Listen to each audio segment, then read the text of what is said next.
Hey, this is Sam Sanden, and you are listening to Salt and Light. My passion is for you to live out your faith in everyday life, fully alive, and in turn to see the culture around you transform.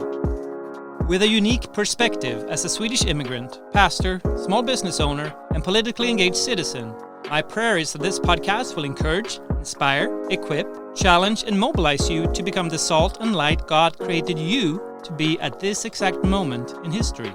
What a time to be alive, friends. Let's go. Welcome to this episode of Salt and Light. It's great to be with you today.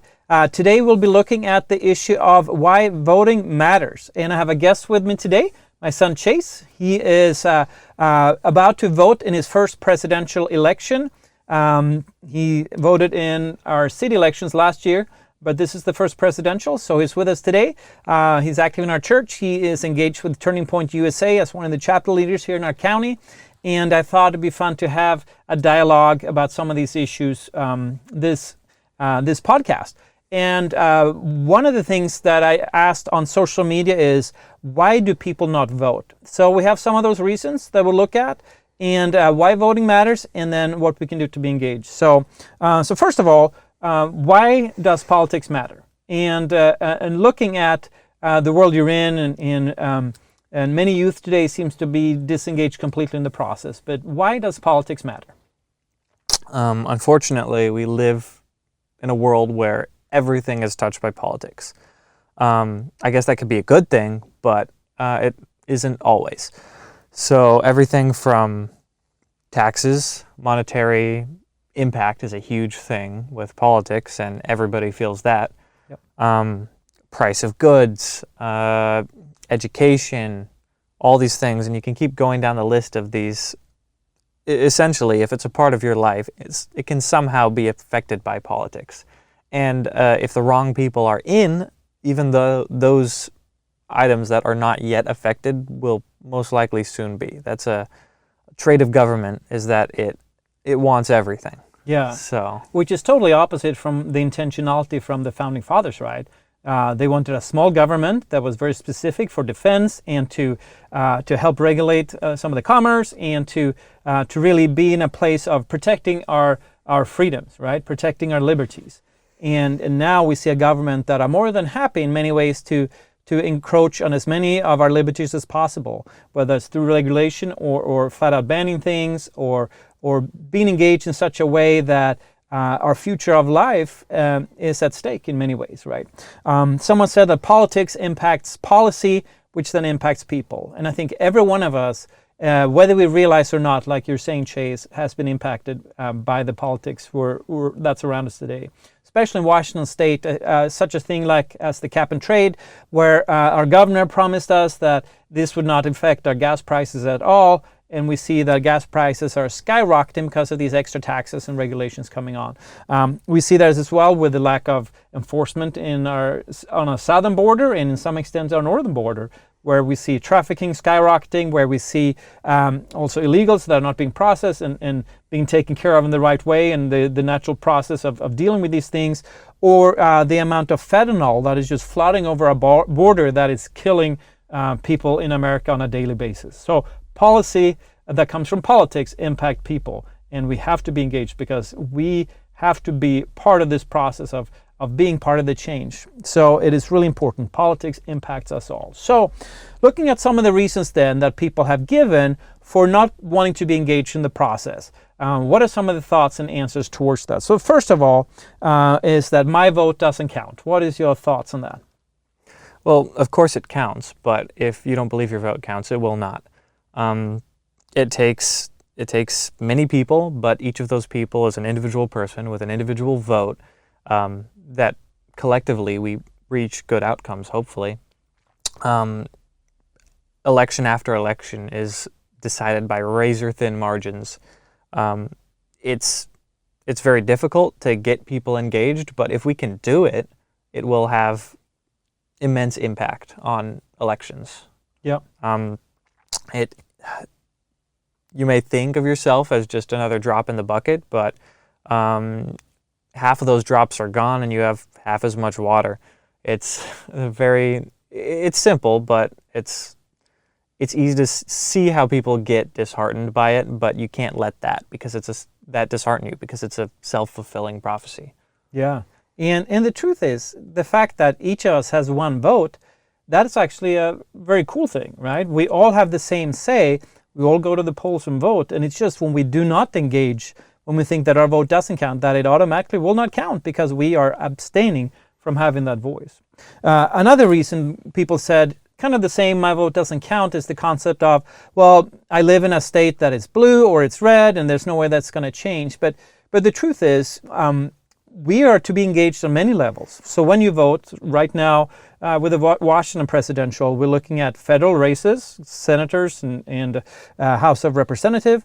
We're looking at state races for our state senators, our state representatives, and then we're also looking for county races. So you really have different levels. And where we're at here in Longview, we're in a blue state, but we live in a red county, and our city is purple, which means it's right on the edge between conservative and liberal. And if you look at it that way, you can see that your vote counts in many ways, in many places, and we have to be engaged. And yes, it might feel like it's impossible to change your state, but you have to start somewhere, because if you abstain, you will definitely not change the states. And we've actually seen some states that have changed in recent history because of people engaging. Mm-hmm. Florida, Texas, they have not always been as red as they are now. And if more people get complacent, they may go back. They're not as secure as people think we are. But that goes the same both ways. None of the blue states are as securely blue as people think they are. There's a lot of power in engagement. Exactly. That is so true. Another reason, kind of tying into the concept of your vote doesn't count, is the idea that well, I'm not going to vote because they will cheat anyway. So how do we deal with that argument? Well, they'll always cheat. Cheating has always been a large problem with elections. That's a consequence of having a free, constitutional republic. But if you don't vote because of that, that's what they're trying to achieve. They're trying to dishearten people into not voting because of the cheating. The more that people vote, the more that people get out of this mindset, the bigger and bigger they'll have to cheat, which causes a lot of difficulty, because it's difficult to cheat on a large scale like that, and it's nigh impossible to inconspicuously. But another risk with choosing not to vote because of that is you risk giving legitimacy to these rigged elections, because then they won't need to, because now they've eliminated the amount that they need in order to consistently win each race. Right, because they've disincentivized people, so why would they even try if they're going to cheat anyway? So yeah, it becomes a self-fulfilling prophecy again, right? Yeah, it's so true. And the answer really is to get out and vote in force, to come out in such numbers that it's impossible to cheat.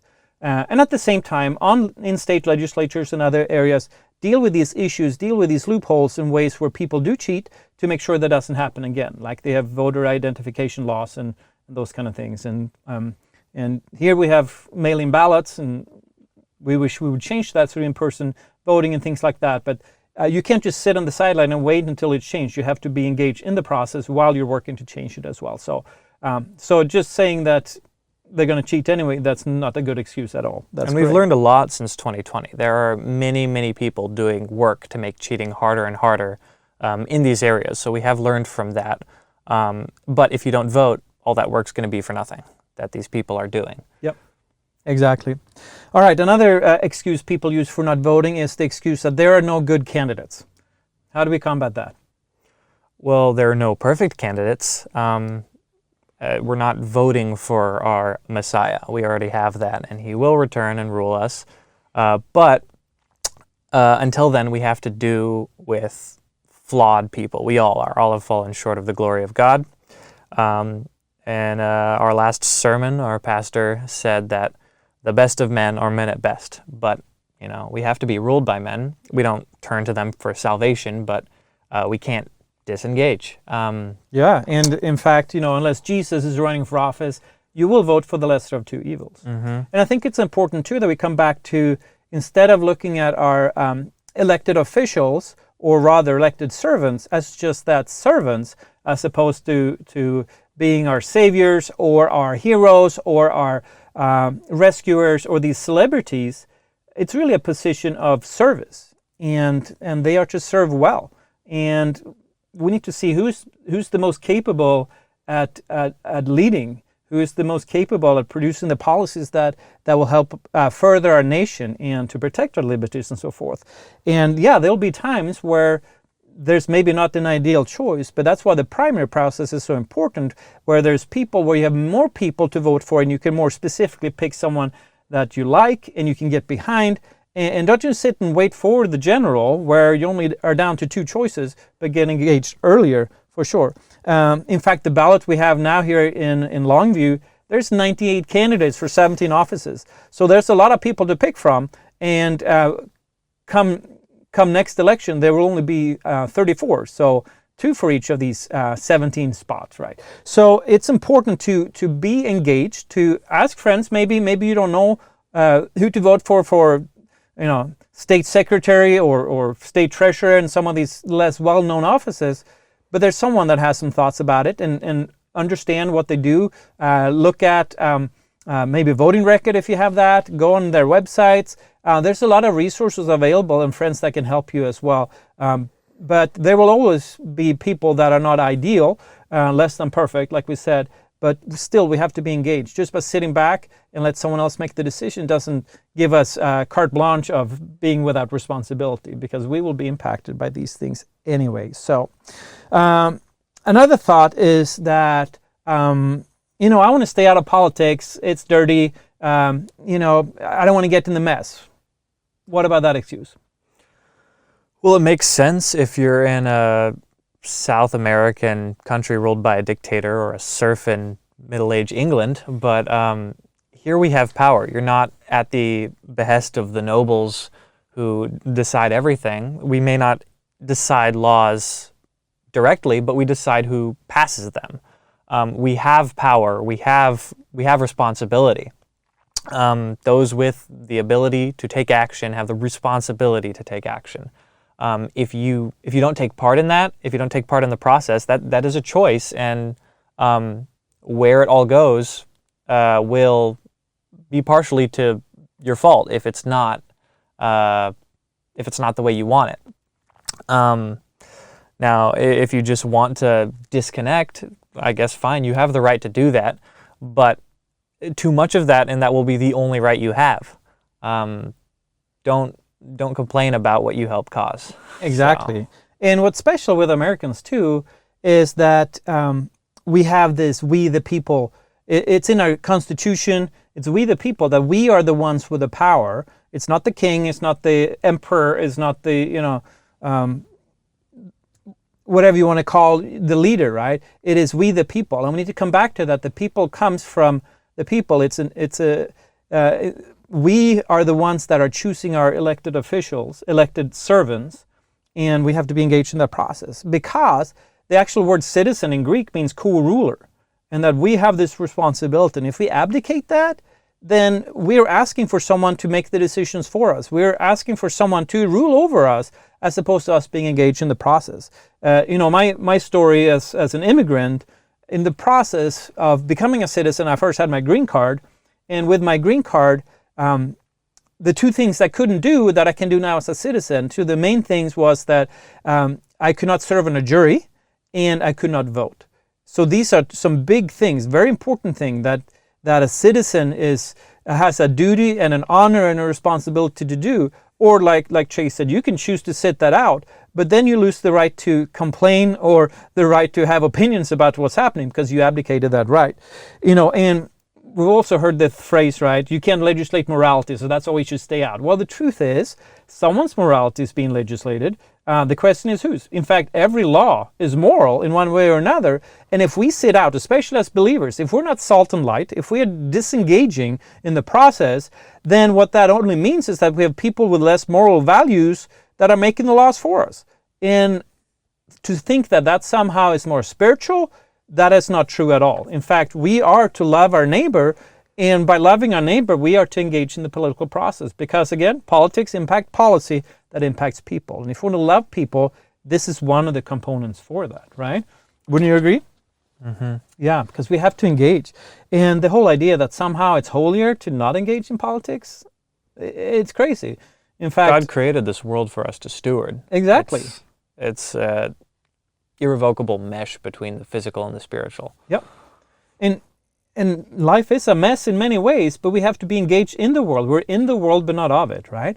And I love how our friend Pastor Rob McCoy says, yes, politics is dirty, but so is the church. What's your point, right? We have to be engaged. We have to contend for the welfare of our neighbors. If we want to live out our faith, if we want to be salt and light, it has to turn into action and have to show, In fact, how many people are believers that are not voting?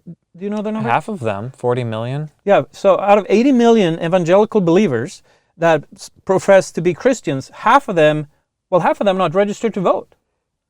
And then the other half are not voting. So that means that we have basically 60 million believers that are sitting out the political process. And imagine if a fraction of those would be engaged again, or maybe for the first time, there's not a single issue on the table that could not be changed. It's the biggest voting bloc in America. And we are choosing to sit out. We have to see the church step up again and be that salt and light and engage in the process. And politics are dirty, of course, like Rob McCoy says, but you can't clean up a mess without getting dirty. And in the ultimate example of that, Christ became sin in order to free us of it. He didn't just erase them. He had to get dirty in order to clean things up. Obviously, he's clean now, but it takes a lot of work, and it does take getting dirty, which is unpleasant, but nothing worth having ever came easy. Yeah. And I think it's important to know, too, that when we talk about being dirty, it's not being dirty to others. Exactly. We'll be dirty when we engage in the process because you're the man in the arena. It'll be marred, sweat and blood. Exactly. But we can do that in truth and in love and in a different way than what we see around us, because we've allowed politics get the way it is instead of us being engaged in changing the narrative, changing the course, changing how it's done. I love how God says in Jeremiah 29:7 that we're to seek the peace of the city where God has caused us to be carried away captive. And then it says to pray for the city because in its welfare, in its prosperity, we have prosperity. And I think it's important to know that we are to pray, but also to seek. That is not just sitting on the sideline praying, but engaging in the process as well. Because when you seek the welfare, you get engaged, you get involved. And like Bill Feather said in a previous podcast, as we had him on, he was talking about that silence equals consent. When we sit on the sidelines and we are quiet, we basically give tacit approval to what is going on around us. And God is not going to hold us, we will not be innocent to where our country is going if we sit on the sidelines and give consent. We have to be involved. We have to be the voice on the wall and the ones that are making a change. So summing this up, what would be your advice to someone who asks, why does voting matter? It does matter. Just at the basest, most core point, it does. Yep. Yeah. So get engaged. It matters. Vote informed and biblically. I believe God has answers for all the issues we're facing as a nation, and we need to have people that have a biblical mindset that are being elected as servants, and we need believers that are getting behind candidates that are good and are worthy to be supported, whether that is waving signs, donating, knocking on doors, but just being engaged and telling your friends about them, because we have a process which is unheard of. We can literally call our senator, we can visit them in Washington, D.C. and get to sit and talk to their staff and the people and share our concerns. But if we don't take this opportunity that we have to be salt and light, we will miss out. So if you were on the sidelines trying to decide if you should engage or not, our strong advice to you is that we need you. We need you to be engaged. We need you to be salt and light, to live out your faith in a very practical way, in the practical way of voting. So one resource here in Washington that you can look at is the FPIW, Family Policy Institute of Washington, fpiw.org. Ask friends, but get engaged. Make sure to vote and use this opportunity and responsibility and the honor we have as citizens, as co-rulers, as we are the people, as it says in our Constitution and in Declaration of Independence. We are responsible for being obedient, and the result is up to God. Mm-hmm. All right. Until then, get out to vote, get your ballots in, and we'll put in the show notes how you can register to vote and how you can find out more information in Washington State. But we encourage you, wherever you are in our beautiful nation, get engaged, vote biblical values, and pray. The Lord needs to move in our nation in power, with His Spirit. He is the reigning King. We are citizens of heaven, but we're living here on earth and in America, and let's use the opportunity and the responsibility we have to vote.